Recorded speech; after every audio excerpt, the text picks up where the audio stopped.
Welcome to the Profile Corner. Today's video is part 10 in the Introduction to Woodworking Routers series. Today's video is about woodworking router tables, either commercially made or those that you build in your own shop. I started out in the 1980s using a borrowed Craftsman router table. In the mid-1990s, I upgraded to the router table that's in front of me right here. This router table has some special features. It's made with a hard maple top. It has a white oak fence back here, and then the back fence is actually made from clear Douglas fir. This router table has a unique feature similar to the tilting base of the trim routers or palm routers that we saw in the last video. This router table also has the ability to tilt the router bit for a cut. I thought that was kind of a unique feature when I designed this router table in the early to mid 1990s.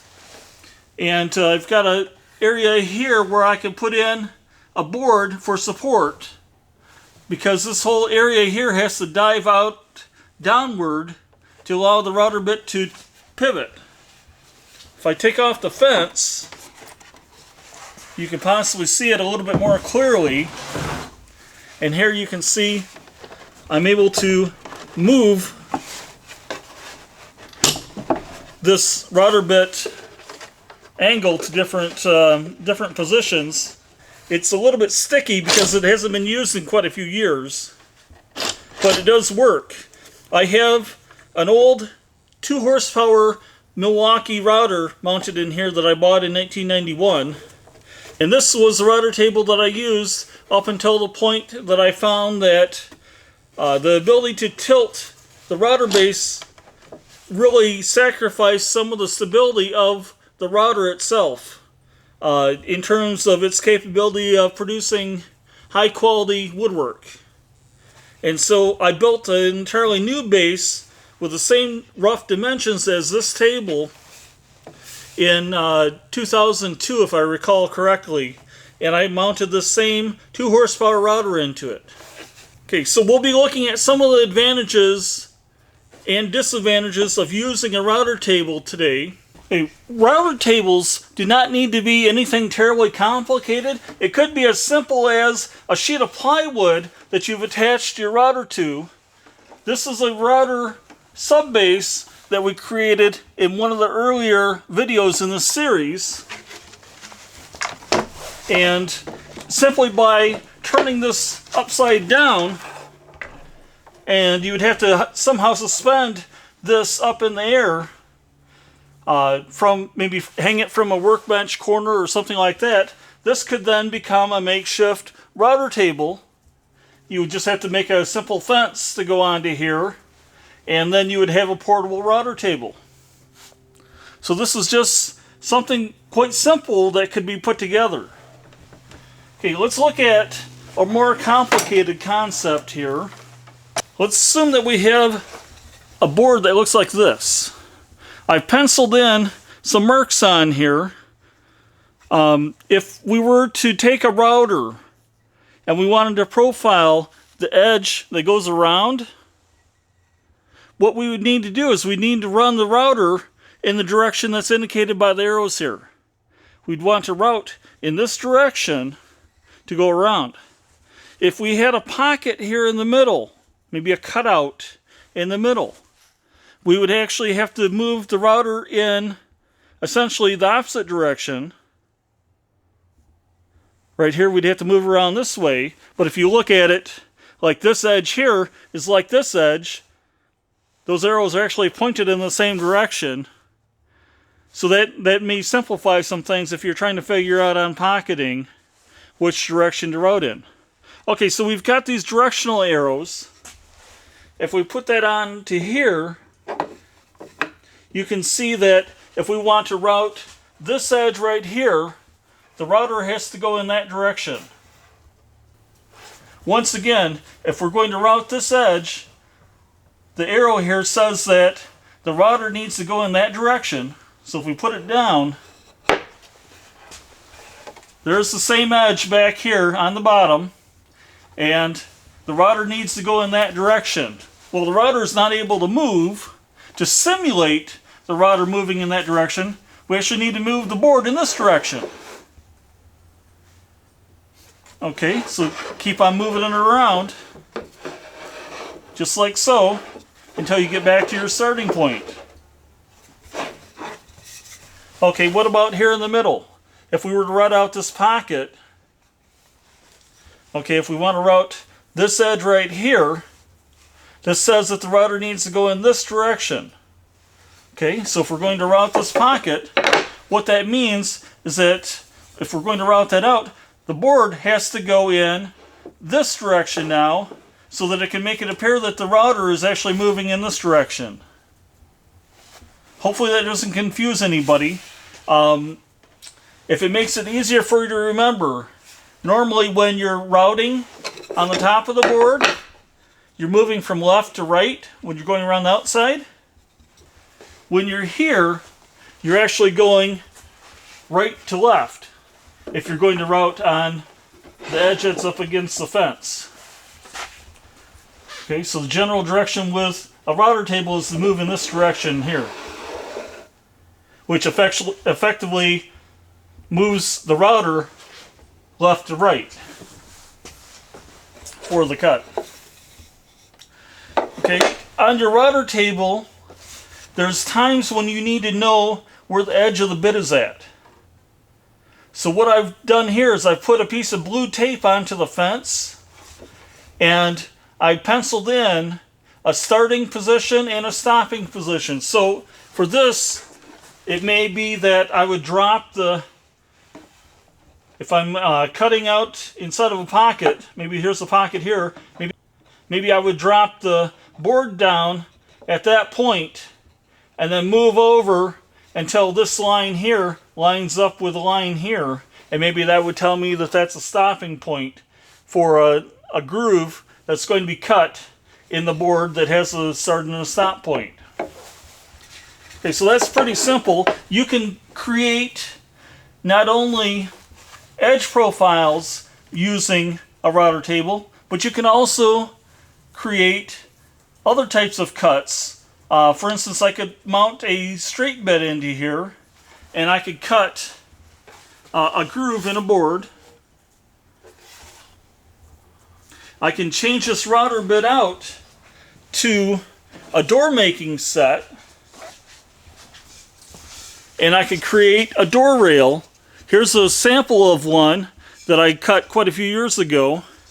This uses one router bit for this cut here, and then it uses a different mating profile to cut this here, so that the stiles, when they're cut with this profile, that profile would actually fit into the slot that's cut right here. Okay, so there's some examples of what you can do with a router table. Let's move over to my router table that I typically use, and then we'll continue from there. My primary router table that I created in the early 2000s, the tabletop that I created in the mid-1990s that's able to tilt would also fit on the top of this, but I don't ever do that. This is kind of stylized after the router table that Norm Abram created on his New Yankee Workshop show. On the left side, I have 3 drawers for router bits. This is the top drawer is for shallow router bits. The center drawer is for mid-size router bits.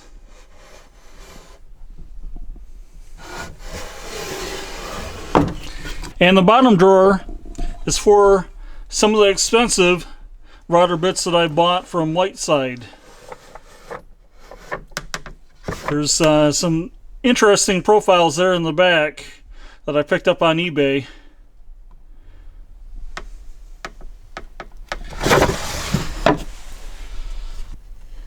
Underneath is a simple router lift that has an arm that's turned to raise or lower the router in the router table.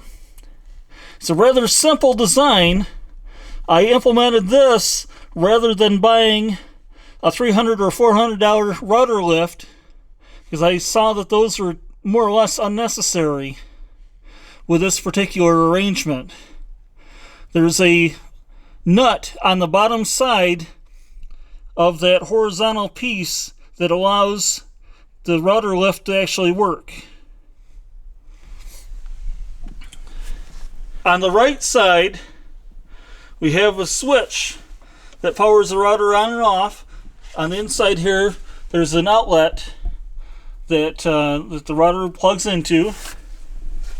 And then I have two drawers here for storage of various items such as router collets and router wrenches and various other things like that. Down at the bottom is just a random storage location for router related items. Okay, so this is the router table that I created in the early 2000s. I went to an auction right around the end of 2003, and I picked up a router table at an auction. The person who owned the estate had 4 or 5 of these router tables, each with a 3¼ horsepower fixed base portacable router in it. And he had the routers set up for cutting rail and stiles for cabinet doors. Here you can see that I have some space balls that would go into cabinet doors. Those are space fillers. Here's one router bit, and the meeting one is mounted in the router. Over here is another set that would be used for creating rail and stile doors. Here's another set of a different style that would be used for creating rail and stile doors. And here is an OG style panel raising bit. It's a rather large bit, and you can safely run that in a router table as long as you're using the proper precautions. This router bit would have to be run at roughly 10,000 RPM, so you would have to have a router that's capable of multiple speeds. You would not want to run this at 25,000 RPM.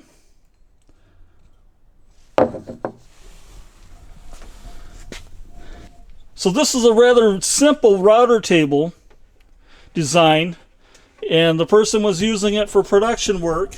He owned a cabinet shop, and as you can see down there, there's a portacable router mounted in there. Very, very simple design compared with the router table I created. At one point I was going to recreate this router table, and then I thought, well, there's really no point in rebuilding this because it already functions as it is. And so I've just kind of left it, and I use it whenever I need it. So what I could do is I could have one of the router tables set up with this bit, and the other router table set up with that bit, and then I could run a series of raised panel doors through the router tables, just alternating between the router tables as necessary. That may be an option for you if you have a little bit of extra money to spend on routers and router tables. Okay, I'm going to put the camera into the stand again, and then we'll take a look at doing a couple operations on the router table. Okay, here's a couple of examples of what could be produced on the router table. This is a handle that I would mount on a drawer that I would create. This is a leftover piece from when I built the cabinet for my table saw. And it has a roundover profile here, as well as a routed profile here. And here's another one that I also have. And once again, this is a leftover, more or less a reject, because I had a little bit of a split out, so I cut an extra piece. On this router table fence, I had mentioned that I've got some marks on here that indicate the position of the router bit.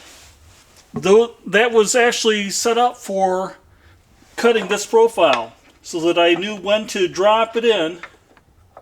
So for instance, there's a mark right there, and I would line that up with the end. I would start the routing process and then go across, and then when I reach this point, I would back the board away from the router bit. As you can see, that's a rather dangerous move using your fingers. Router tables are potentially much more dangerous than our handheld routers, because when you're using a handheld router, all of your fingers are typically on the handles of the router. Whereas when you're using a router table, your fingers are usually being used to hold down the workpiece. So the safer way to do this operation would be to use something like a push block or a push stick to help you maneuver the board in and out and wherever it has to go, so that you can keep your fingers at least 4 inches away from any spinning blade for safety. And there's also a risk that when you're using the router table, that the bit could grab, especially if you're moving the board in the wrong direction. The bit could grab and actually shoot the board out, which could cause your hands to come into contact with the bit.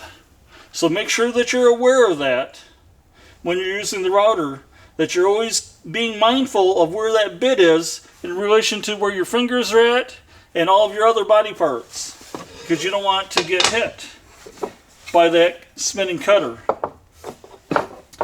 Here's another example of a board that I cut at the router table. This is a dovetail that runs the length of the board. This was a test sample for a dovetail that I cut in a much longer board, and I was trying to make sure that I had everything set up correctly to run that profile. Now here I've got it so that it's actually centered in the board, and here was the first test where I didn't have it quite centered in the board.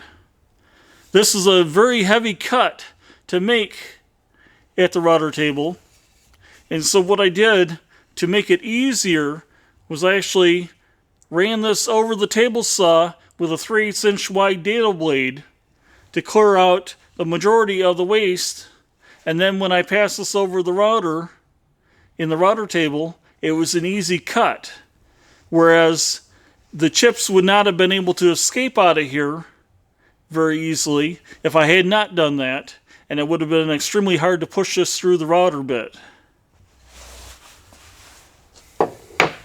I have a OG fillet router bit set up in here.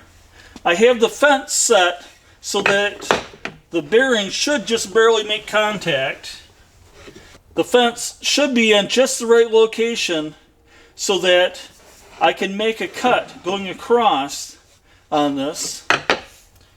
One of the nice things about having a router table with a fence on it is that if I didn't want to make the full depth of cut here all the way back to the bearing, I could just adjust this fence as necessary so that the bearing doesn't actually touch.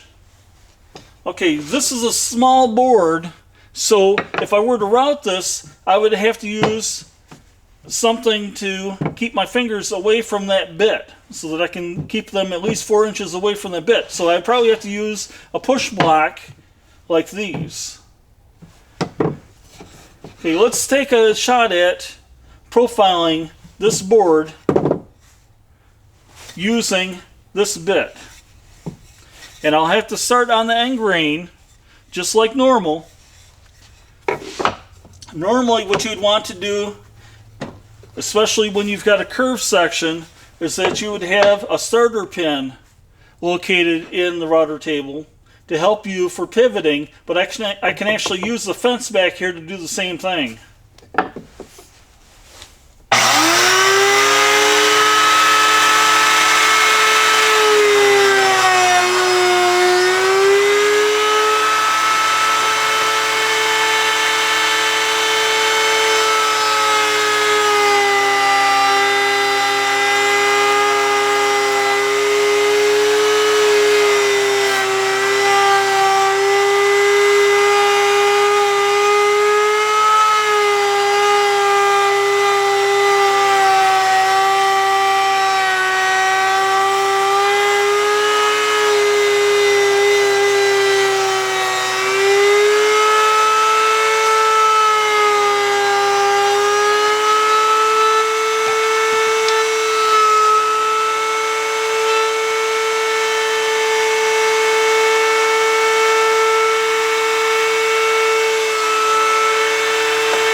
So that profile's been cut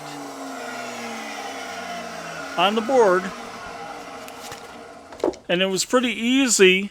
And one of the nice things is that I didn't have to use rockler cookies to suspend this board off the table so that I could use a router on top of this so that the bearings nut didn't make contact with the board.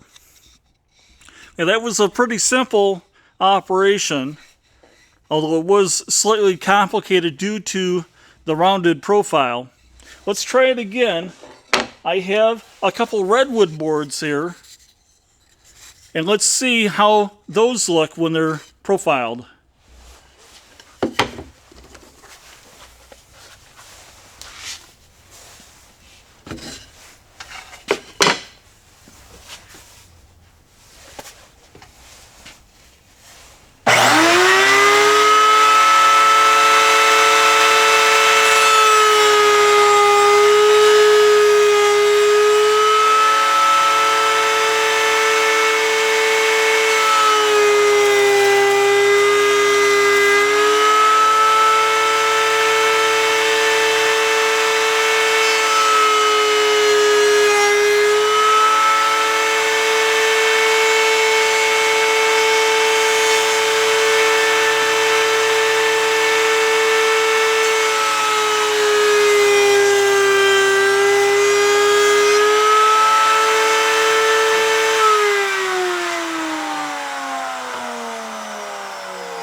That profile came out pretty nice, and it was a very simple operation.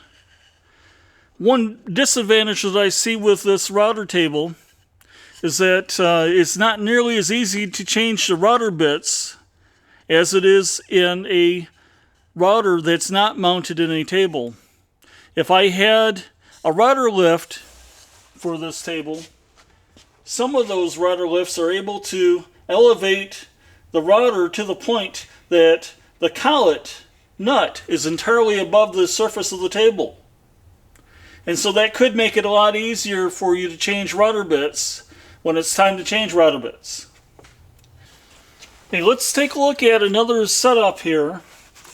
There's some operations on a router table that may be made more safe using a Jessam product here. It's called a Clear Cut Stock Guide.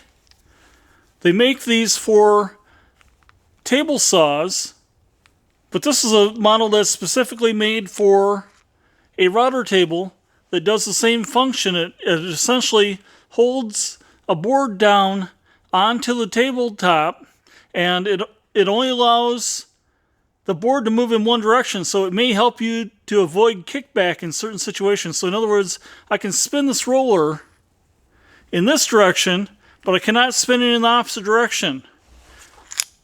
So that may be an item that you may want to look at and see if you're able to mount it on your router fence. These are not cheap, obviously. They're kind of expensive, just like the ones for the table saw. But I believe that these are about actually half the price of the table saw version. And there's two in the package here. I have not used these yet, but I bought these with the intention of seeing if that could be helpful to improve safety at the router table. Okay, so I've got a board here, and what I'd like to do is put a dado across it, roughly 2 inches from the end. Make the dado about 3/8 of an inch deep and 3/4 of an inch wide, so this board can go across it, mounted like this. Okay, I've got a 3/8 inch setup block here on the table. I need to adjust the router bit height using my my little lever underneath here that allows me to lower the router down. It stopped moving. There we go.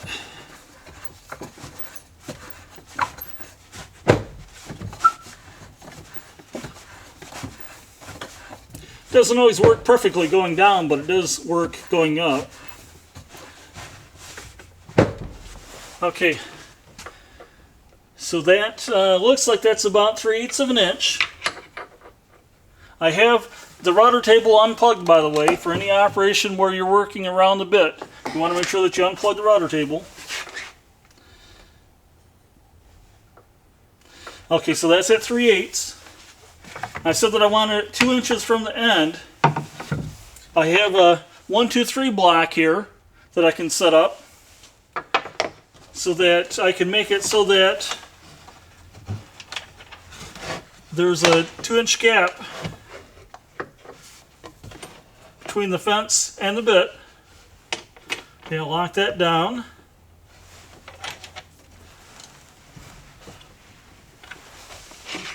Okay. Now all that I need to do is move these things out of the way, and I'll make the first pass. This is a 1/2 inch wide bit, which means I'll have to make a second pass to take care of the full width. We've got a slight problem in that for me to cut the board this way, it's going to be slightly unstable. And also on the back side here where the router bit exits, it could have excessive chip out back there. I have this very old piece of plywood that's in pretty rough shape. The surface layer is peeling off of it, but it should work for me. So what I can do is I can set that board up back here. The board is longer than it is wide, so it should be stable on the fence, and that should help me push this through.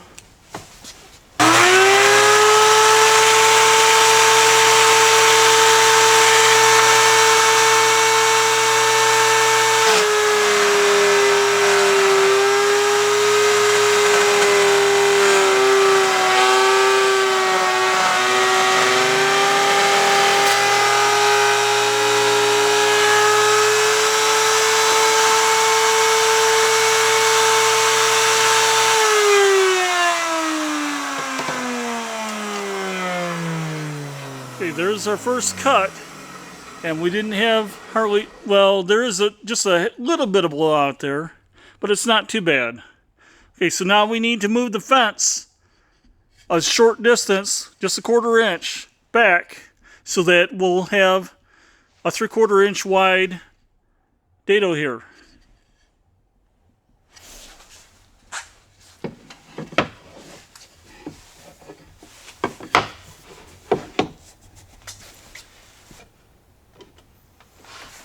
Okay, I'll get a 3/4 inch wide block, or what I can do is I can just use this board to help me know.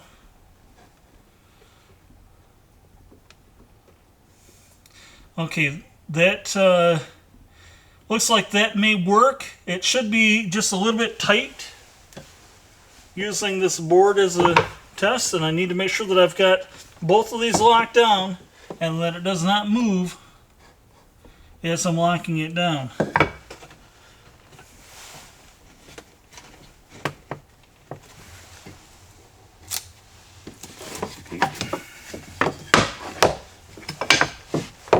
ready to make the next cut.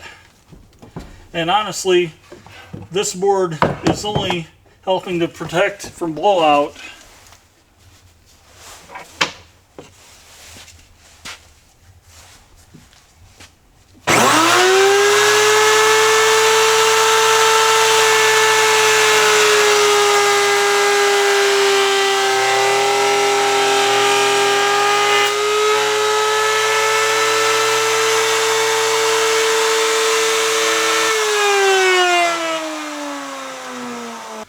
Okay, let's take a look at the cut.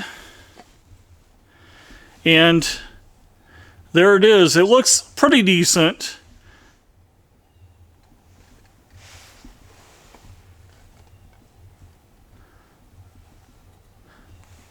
Okay, that's all for today. Thanks for watching. Bye.